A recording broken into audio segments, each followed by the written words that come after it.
Hello and welcome to Lavneesh Sarki class. This is Directorate of Education GNCT of Delhi's assessment worksheet number 6 and it is only for 7th class students. It has taken from the subject mathematics और इसमें हमें करना क्या है, इसमें वही आपको जो क्वेश्चंस दे रखे हैं उनके अलग अलग मार्क्स भी दे रखे हैं, उन्हें हमें करने की कोशिश करनी है। 10 क्वेश्चंस हैं। चलिए जल्दी से शुरुआत करते हैं। Without wasting our time let's start and understand with me. सबसे पहला जो क्वेश्चन है वो है find the range of the following data. देखिए रेंज का मतलब क्या होता है, हाईएस्ट नंबर, आपने ऐसे लिखना है highest number minus lowest number. तो यहाँ पर हाईएस्ट नंबर क्या है, वो है 30 और लोएस्ट नंबर क्या है 8। तो आंसर कितना आ गया, 22 इज द आंसर। ये हो गया आपका रेंज। ठीक है, तो आप ऐसे भी लिख सकते हैं इसको। Now second question, find the mode of the following data. Mode निकालना है। मोड के लिए आप देखो कि कौन सा नंबर ज्यादा बार आ रहा है। 14 कितनी बार आ रहा है, एक ही बार। 22 एक बार, 23 एक बार, 17 एक बार, 18 कितनी बार आ रहा है, 1 2 एंड 3। ठीक है, कोई भी नंबर और इतनी ज्यादा बार नहीं आ रहा है तो आप लिख देंगे मोड इज 18। ठीक है, now question number 3, find the mean of the following data. अब आपको इन डाटा का मीन निकालना है। तो क्या करते हैं, सारे डाटा को ऐड करना है ना। तो हमने क्या करना है, इसको सम ऑफ डाटा डिवाइडेड बाय क्या होता है, नंबर ऑफ डाटा। ठीक है, ये फार्मूला है। सबको आप प्लस कर दो, 41 plus 68 plus 68 plus 57 plus 55 plus 30 plus 25 plus 80। और इसको डिवाइड कितने से करोगे, काउंट करो, 1 2 3 4 5 6 7 8। 8 से आपको डिवाइड करना है। इस तरह से हमें करना है। जब आप इनको ऐड करोगे तो आंसर आएगा 424 डिवाइडेड बाय 8। तो कैसे होगा, 8 5 जार 40, 2 बचे, और 8 3 jar 24। This is your answer. फिर है find the median of the following data. देखो मीडियन निकालने के लिए क्या करते हैं, हम इन्हें असेंडिंग या डिसेंडिंग ऑर्डर में लिखना होता है। तो सबसे पहले हम इनको असेंडिंग ऑर्डर में यानी बढ़ते क्रम में हम इनको लिखेंगे। तो पहले जो सबसे छोटी वैल्यू है, सबसे छोटी वैल्यू देखो कौन सी है, वो है 44। फिर दोबारा 44। ठीक है, उससे छोटा तो कोई नहीं है ना, आप यहां चेक कर लो। 44 44, उसके बाद आएगा 48। देखो हम इसको इंक्रीजिंग ऑर्डर में लिख रहे हैं। 48 के बाद क्या आएगा, देखो और देखो, शाबाश, 53। फिर उसके बाद 55। ठीक, फिर उसके बाद देखो 55 के बाद कुछ और है। फिर बाकी नंबर 66 73 80 72 83 एंड 90। इस तरह से आपने अरेंज कर दिया। अब आपको अगर मीडियन निकालना है, मीडियन में अगर देखो ये जो नंबर है वो है 1 2 3, कितने नंबर ऑफ डाटा कितना है, 9 है। 9 क्या है, एक ऑड नंबर है। ठीक है, तो ऑड नंबर के लिए हम क्या फॉर्मूला लगाते हैं, n प्लस 1 डिवाइडेड बाय 2। यहाँ पे n क्या है, 9 प्लस 1 डिवाइडेड बाय 2, वो आ गया फिफ्थ टर्म, ऐसे कह देते हैं हम इसको। तो काउंट करो, 1 2 3 4 5। तो दिस इज योर मीडियन। आपने लिखना है यहां पर मीडियन इज 55। ऐसे आपको आंसर लिखना है। ठीक, अब नेक्स्ट है find the mean of first 5 multiples of 3। चलिए इसको पहले रब कर देते हैं और फिर अगला क्वेश्चन करते हैं। देखो 3 के 5 मल्टीपल्स क्या होंगे, 3 6 9 12 और 15। इनका हमें मीन निकालना है। तो क्या करना है, तो जल्दी से हम इन्हें प्लस करेंगे, जैसे मीन मैंने आपको बताया था। तो आप यहां पे लिखोगे mean is equal to 3 plus 6 plus 9 plus 12 plus 15 divided by कितने, 1 2 3 4 5 डिवाइडेड बाय 5। अब आप इनको जल्दी से प्लस करके देखो तो ये आएगा 45। मैंने इतनी देर में प्लस भी कर लिया, आप नहीं कर पाए? जल्दी जल्दी करो, बहुत जल्दी। देखो 45 आ रहा है या मैंने गलत लिखा है? ठीक, 45। इसको 5 से डिवाइड किया और आंसर आया 9 इज योर आंसर। है ना इजी, बहुत इजी। अब नेक्स्ट क्वेश्चन, अ बैग कंटेन्स 5 वाइट और एंड 9 रेड बॉल्स, यानी एक बैग में 5 सफेद और 9 लाल बॉलें हैं। 1 ball is drawn at random from the bag. आपको हमेशा एट रैंडम एक ही बॉल निकालनी है बैग में से। Find the probability of getting a white ball और रेड बॉल, यानी वाइट बॉल आने के कितने चांस होंगे, प्रोबेबिलिटी का मतलब चांस, वाइट बॉल आने के कितने चांस होंगे और रेड बॉल आने के कितने चांस होंगे। तो सबसे पहले तो आप इसमें जो फार्मूला लगता है वो ये लगता है कि आप देखो टोटल बॉल्स कितनी है। आप यहाँ पे लिखोगे total balls is equal to 5 + 9, कितनी हो गई? 14 बॉल्स हो गई, ठीक है। और अब वाइट बॉल कितनी है? वाइट बॉल है 5, तो वाइट बॉल के चांस कितने हो गए? आप लिखोगे प्रोबेबिलिटी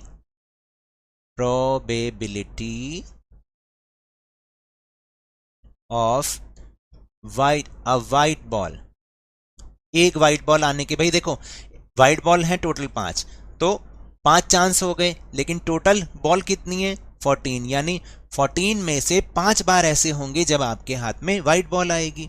और probability of a red ball, मैंने वाइट बॉल नहीं लिखा, रेड बॉल, भाई रेड बॉल कितनी है? 9 है, तो 9 टाइम ऐसे होंगे जब आपके हाथ में रेड बॉल आएंगी, लेकिन भाई टोटल बॉल तो 14 है ना, तो 14 में से 9 टाइम ऐसा होगा, 9 चांस ऐसे हैं जब आपके हाथ में लाल बॉल आएगी, ठीक है। तो ये इसका आंसर है। अब नेक्स्ट क्वेश्चन करते हैं, लेकिन उससे पहले इसको रब कर दें। The marks obtained out of 10 by 40 students in a class test are given below. Find mean, median and mode, मतलब mean, mode and median of the data. आपको क्या करना है, सबसे पहले हम इसको अरेंज ही कर लेते हैं ना, अरेंज करने से हमारे तीनों चीज़ें बहुत आराम से निकल जाएंगी। तो इसको आपने इंक्रीजिंग ऑर्डर में अरेंज करना है इस डाटा को, ठीक है।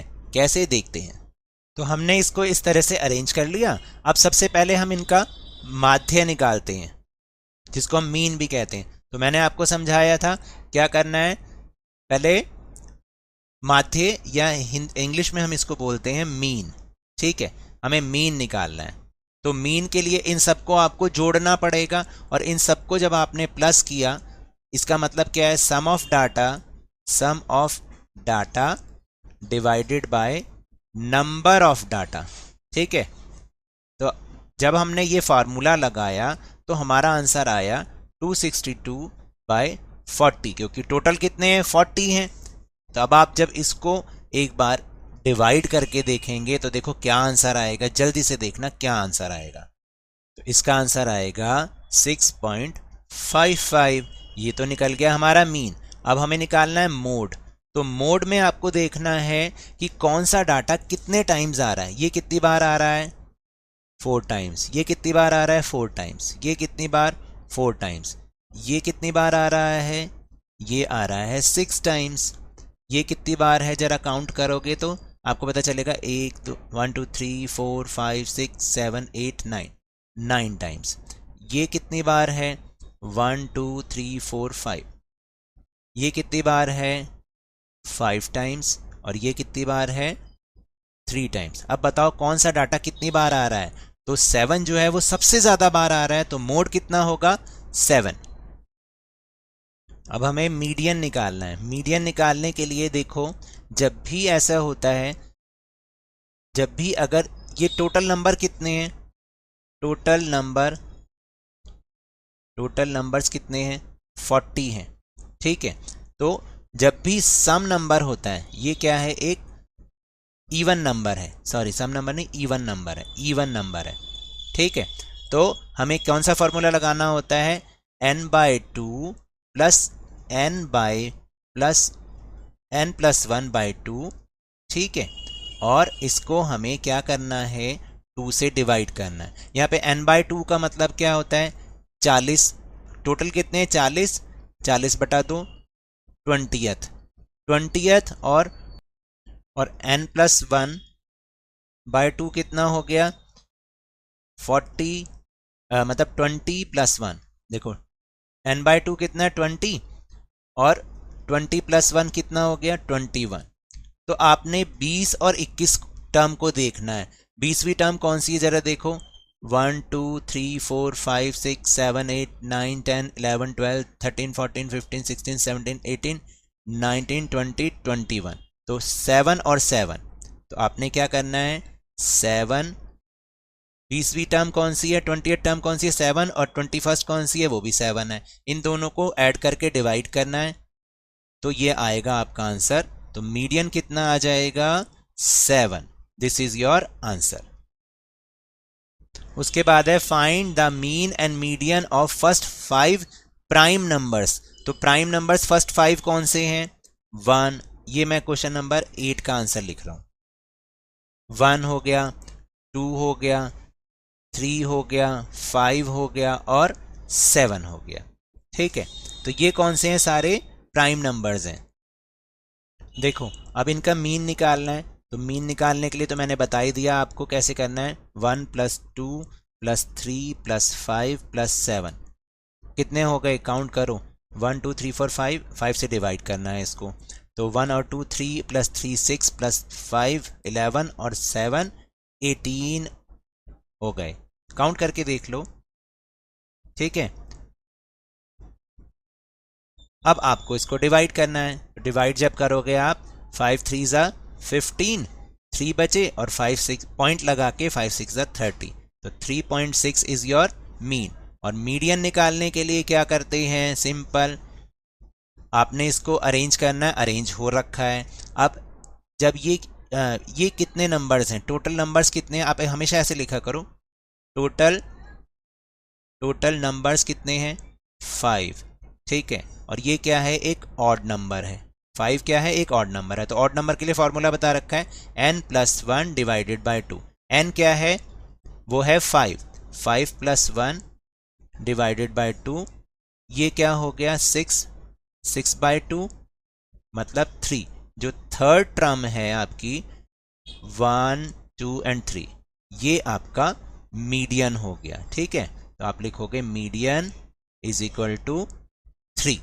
ओके उसके बाद the number of students present in class 8 was recorded in a particular week represent this data on bar graph. आपको इस डाटा का बार ग्राफ बनाना है। आप इसको ध्यान से देखें टोटल डेज कितने 6 हैं और हर डेज पर कितने स्टूडेंट्स प्रेजेंट हैं उसके हिसाब से हमें इसे बनाना है। तो चलिए हम एक बार ग्राफ बनाते हैं। तो देखो पहले आपने ऐसे बना लिया हमने 20-20 का इंटरवल ले लिया है। ठीक है इसको हम बोलेंगे y और इसको बोले तो हमने इस तरह से ग्राफ ले लिया और इसको 20-20 का इंटरवल ले लिया हमने क्योंकि मैक्सिमम हमारा कितना है 200 तक है ना इस वजह से हमने ऐसे बना लिया। ठीक है अब आपने क्या करना है अब इसका बार ग्राफ आप बनाओगे और कैसे बनाओगे देखो पहला वाला जो डाटा है वो है मंडे को 130 है तो 130 तक आप अपनी लाइन को लेके जाओगे। 130 हम मान लेते हैं यहाँ पर होगा इसके बीच में। ठीक ऐसे बना लो। फिर उसके बाद ट्यूसडे को कितना है 120 तो 120 जहाँ पर है ग्राफ पर बनाना ये आसान होता है आप यहाँ पर कर लो 120।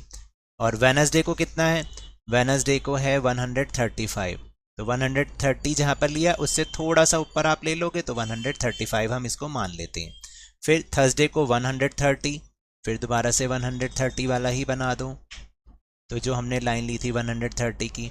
ठीक है फ्राइडे को 150 तो 150 को हम 60 से थोड़ा नीचे बना देते हैं इनके बीच में 40 और 50 के बीच में। और सैटरडे को है 80 तो 80 तक आप ले जाओ 80 की तो लाइन है हमारे पास। इस तरह से हमें इसका बार ग्राफ बनाना है। और आप यहाँ पर लिख भी सकते हैं कि ये डेज हो गए हैं एक्स एक्सिस पे क्या है डेज हैं और यहाँ पर स्टूडेंट्स हैं स्टूडेंट्स ऐसे आपको लिखना है। ठीक है फिर है next question there were 30 people men M से दिखाया वीमेन W से एंड चिल्ड्रन C से इन अ पार्टी और इस तरह से ये दिखा रखा है। Organize the above data in a tabular format find who among men women and children were present in majority. आपको पहले तो इसको टेबुलर फॉर्म में लगाना है और फिर देखना है कि कौन कितना ज़्यादा बार, मतलब इनमें मेजॉरिटी कितनी किसकी है, मैन की है, वीमेन की है या चिल्ड्रन की है। देखो एक ऐसे टेबल बना लो और यहाँ पर आप लिखोगे पर्सन कौन कौन थे, ठीक है, मैन वीमेन एंड चिल्ड्रन थे ना, और यहाँ पे लिख दो टोटल नंबर्स ऑफ पर्सन, ठीक है। अगर आप मैन को काउंट करोगे जो हमने एम से दिखाया है वो कितने हैं, वो काउंट करोगे वो हैं 8, ठीक है। विमेन डब्ल्यू से वो हैं 10 और चिल्ड्रन जो हैं वो सी से हैं वो हैं 12। अब कौन सबसे ज़्यादा प्रेजेंट है, तो आप लिखोगे आंसर इज चिल्ड्रन, ठीक है। तो मेजॉरिटी किसकी हो गई है, मेजॉरिटी चिल्ड्रन की हो गई है। तो now that's all for this worksheet. अगर मेरे इस तरह समझाने से अब आपको समझ में आने लगा है तो इस चैनल और वीडियो को लाइक कीजिए, शेयर कीजिए और सब्सक्राइब कीजिए। मिलते हैं नेक्स्ट वीडियो में। Till then good bye.